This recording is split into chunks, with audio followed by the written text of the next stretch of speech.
প্রিয় দর্শক, সংবাদপত্রে বাংলাদেশ অনুষ্ঠান থেকে আমি রেজানুর রহমান আপনাদেরকে স্বাগত জানাচ্ছি। বিভিন্ন জাতীয় দৈনিকে প্রকাশিত খবরের বিশ্লেষণ নিয়ে আমাদের আজকের এই অনুষ্ঠানে অতিথি হিসেবে উপস্থিত আছেন নাগরিক সংহতির সাধারণ সম্পাদক শরীফুজ্জামান শরীফ। কেমন আছেন? ভালো আছি। পত্রপত্রিকায় প্রকাশিত কয়েকটা গুরুত্বপূর্ণ শিরোনাম আপনাকে একটু পড়ে শোনাই আমি, তারপর আমরা আলোচনায় যেতে চাই। প্রথম আলো, জাতীয় ঐকমত্য কমিশন, বেশ কিছু মৌলিক বিষয়ে একমত হয়নি বিএনপি। সারা দেশে 700 হাসপাতালে ফার্মেসি করতে যাচ্ছে সরকার। আর্থনা সম্মেলনে অধ্যাপক ইউনূস, পৃথিবীর জন্য আশার বাতিঘর হতে চায় বাংলাদেশ। দৈনিক যুগান্তর, বেশিরভাগ সুপারিশের সমর্থন, সালাউদ্দিন তানভীরের অপকর্ম ফাঁস।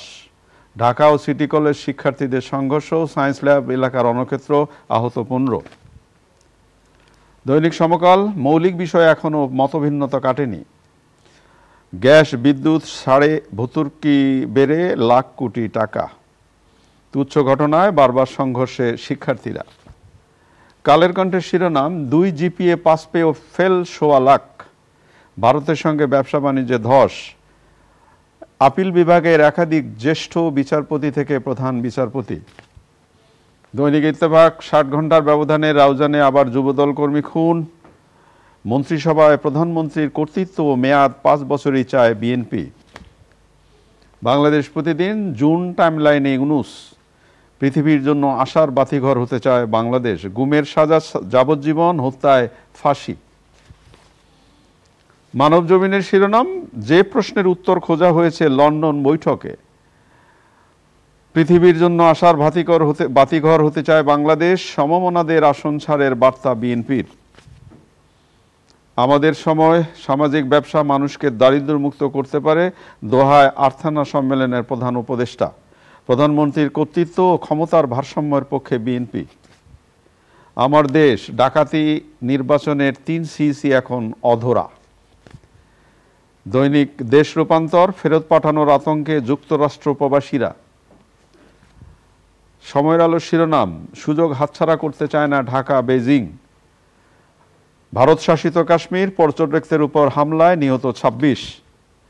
খবরের কাগজ, বেনজিরের বিরুদ্ধে ইন্টারপোলের রেড নোটিশ জারি। প্রধানমন্ত্রীর কর্তৃত্ব রেখে রাষ্ট্রপতির ক্ষমতায়নে রাজি বিএনপি।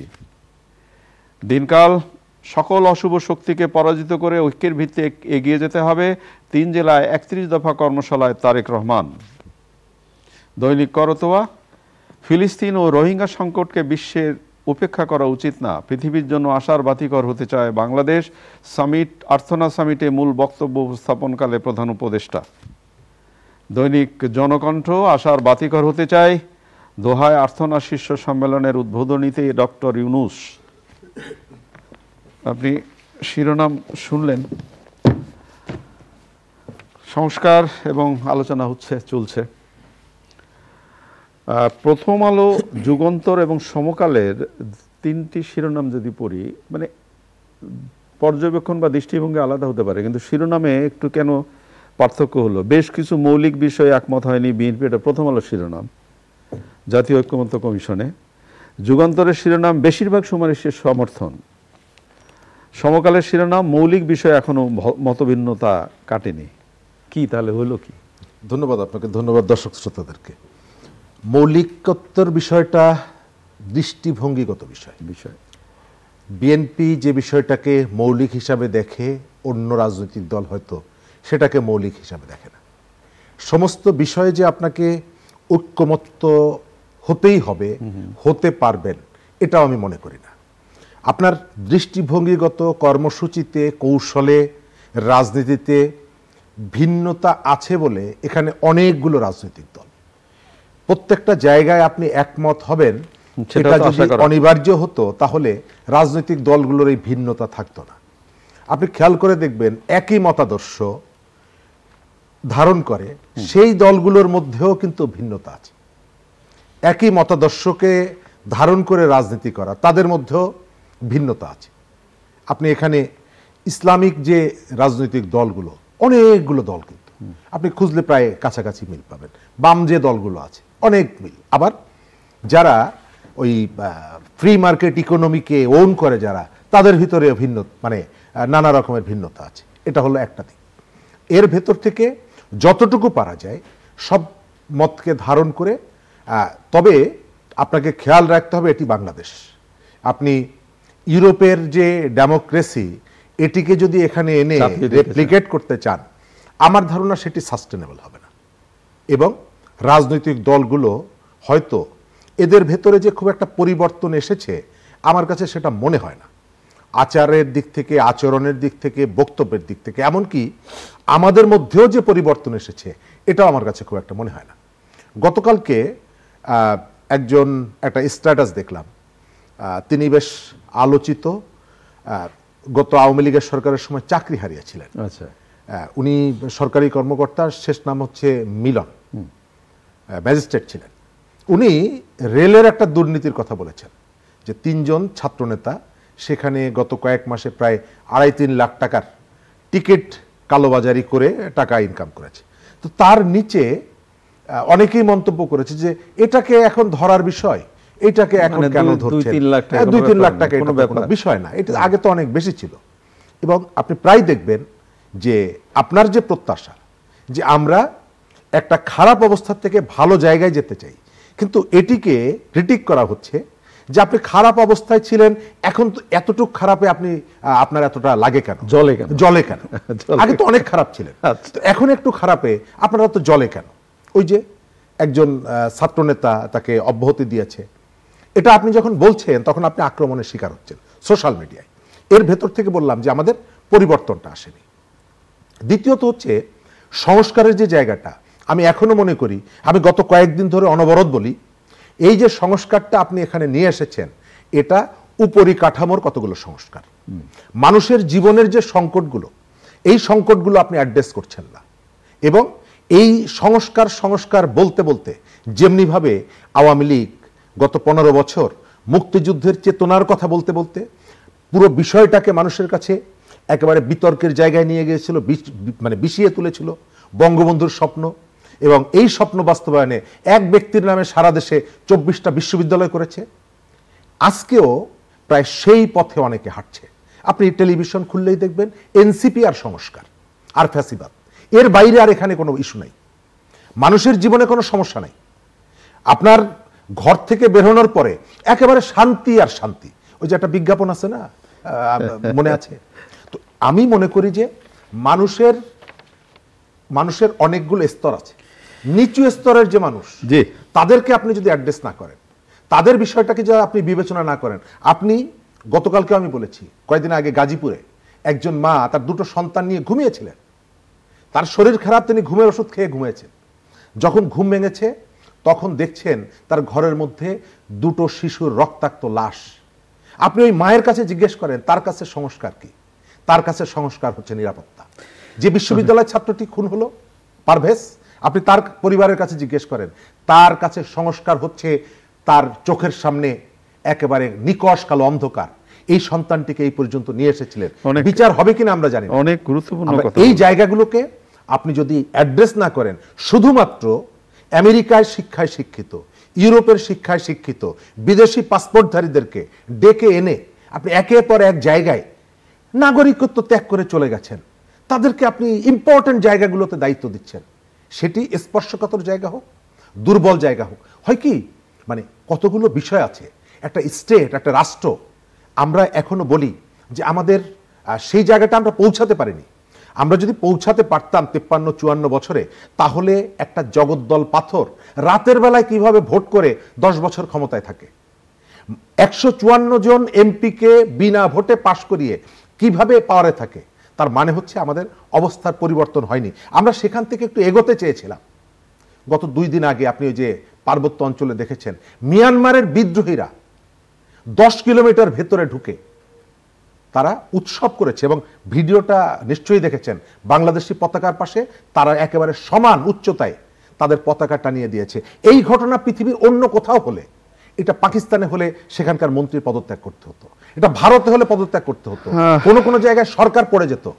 আমাদের এখানে কেউ কথা বলছে না। অনেক অনেক ধন্যবাদ। আপনি ভয়ে কথা বলছে না, অথবা অতি ভক্তির কারণে কথা বলছে না। অনেক গুরুত্বপূর্ণ কথা বললেন। আমাদের সরকারকে এগুলো ভাবতে হবে। আমাদের মাননীয় প্রধান উপদেষ্টা যে কথাটি বলেছেন গতকাল আর্থনা সম্মেলনে, পৃথিবীর জন্য আশার বাতিঘর হতে চায় বাংলাদেশ।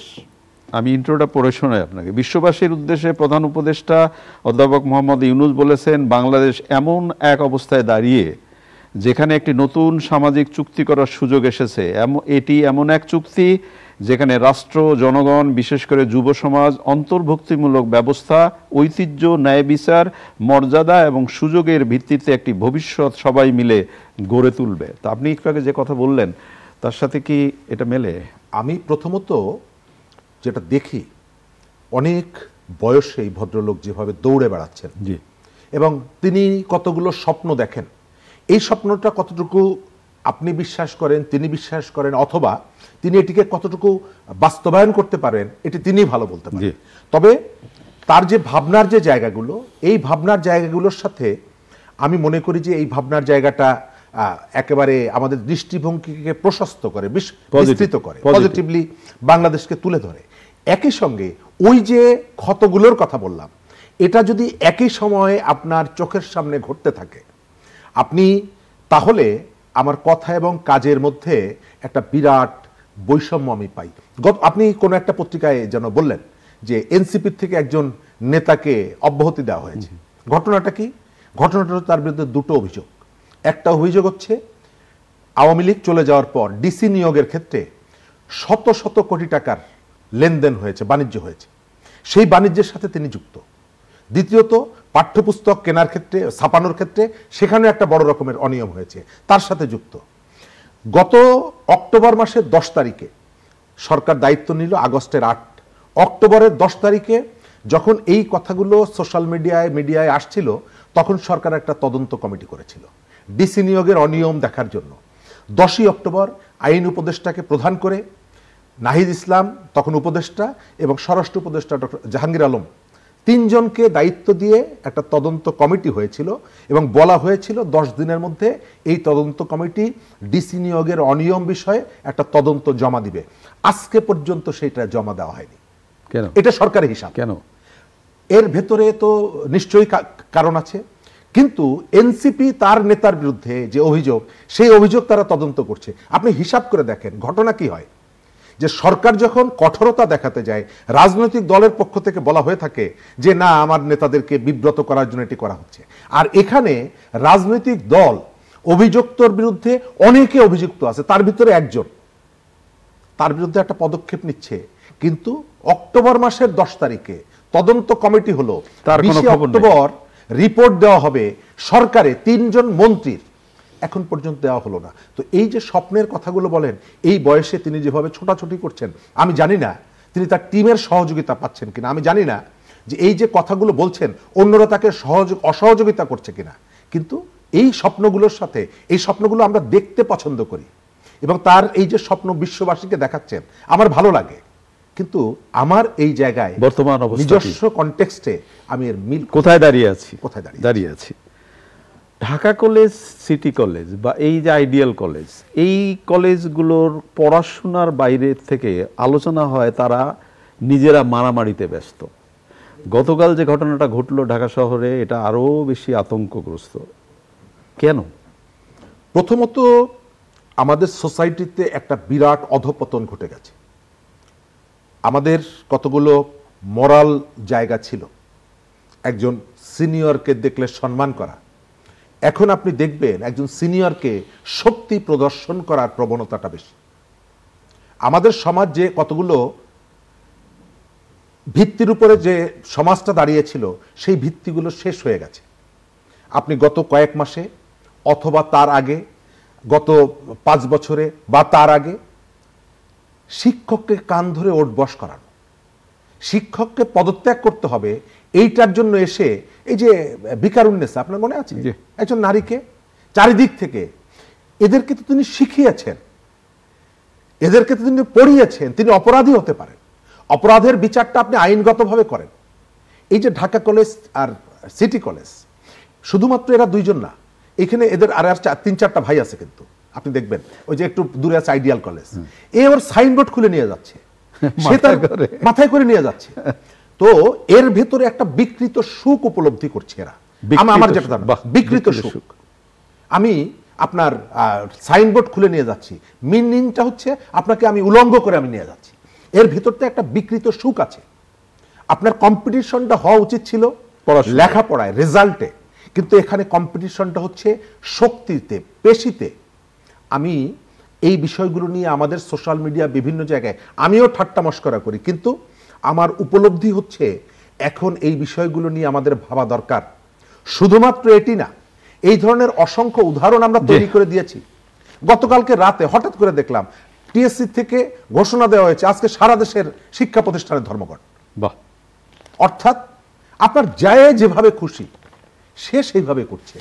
টিএসসিতে আসলাম, 3টা হল থেকে 15 জন করে 30 জন চলে আসলাম, এসে সেখানে একটা করলাম, একটা হ্যান্ড মাইক ছাড়াই একটা ঘোষণা দিয়ে দিলাম, কাল সারা বাংলাদেশ বন্ধ। কেন? আমার ইচ্ছা, আমি একটা ইস্যু আছে আমার। তো এই যে ঘটনাটা ঘটছে, এবং আমি এই জায়গাটায় টিচার্স ট্রেনিং কলেজ, ওই সিটি কলেজ এবং ঢাকা কলেজের পরীক্ষাতে বলবো, ক্রমশই মানুষ বিরক্ত হচ্ছে। এদের আচরণে নাগরিকদের পক্ষ থেকে ভয়েসটা রেজ করা দরকার। আমরা অনন্তকাল এটি চলতে দেব। অনেক অনেক ধন্যবাদ আপনাকে। প্রিয় দর্শক, আমরা যে আলোচনাগুলো করলাম আপনারা নিশ্চয়ই শুনলেন। একটি শিরোনাম পড়ে এই অনুষ্ঠানটা আবারও শেষ করতে চাই। 2 জিপিএ পাস পেয়েও ফেল 1.25 লাখ। ঢাকা বিশ্ববিদ্যালয় ভর্তি পরীক্ষা, ঢাকা বিশ্ববিদ্যালয়ের বিজ্ঞান ইউনিটের 25 শিক্ষাবর্ষে ভর্তি পরীক্ষা অংশ নেওয়া শিক্ষার্থীদের 94% ফেল করেছে। এই ধরনের শিরোনাম আমরা পড়তে চাই না। আমাদের শিক্ষার্থীরা একটা অনবদ্য, একটা যুগান্তকারী পরিবর্তন ঘটিয়েছে দেশের, সেটা যেন ম্লান না হয়ে যায়। আসুন সবাই মিলে সমবেত হই। ভালো থাকবেন। আগামীকাল নিশ্চয়ই এই সময় আবার কথা হবে। খোদা হাফেজ।